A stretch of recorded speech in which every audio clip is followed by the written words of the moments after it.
In 1976, Mary Ellen Mark and therapist Dr. Karen Folger Jacobs spent a month in Oregon State Hospital's Ward 81, the only locked mental facility for women in the state.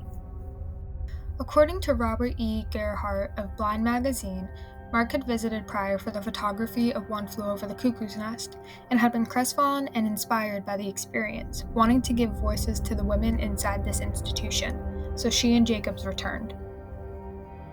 The 1970s saw a lot of social movements led by women in an effort to improve the lives of marginalized groups.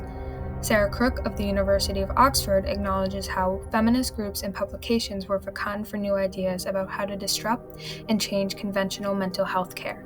And Mark's photography book, Ward 81 Voiceless, was able to do just that.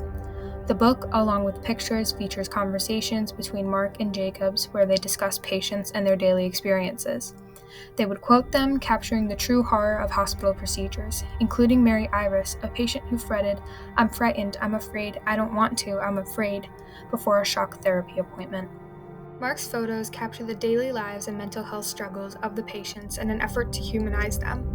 One of the most interesting photos from the collection, captioned by Gerhardt as Tommie peeking out of her room, features a woman staring down the camera from her door's grate. The lighting, significantly darker around the edges, conveys the dark, cold feeling often present in these institutions. Simultaneously, it emphasizes Tommie's isolation. Not only is she trapped behind the gate, but she's utterly alone on all sides, surrounded by nothingness, suggesting that one day, the darkness and madness may consume her. Additionally, the simple composition of the photo, considering the photo only features Tommie, the grate, and the door, with nothing else, forces the viewer to confront her and her situation. There is nowhere else to look but into her eyes. Ultimately, the intimacy of that stare is what helps the audience connect with the otherwise very cold photograph. Looking into Tommie's eyes through the grate, you can feel her sadness, her loneliness, and most of all, her humanity. She at one point told Mark, according to Gerhardt, "They treat you like you're no good.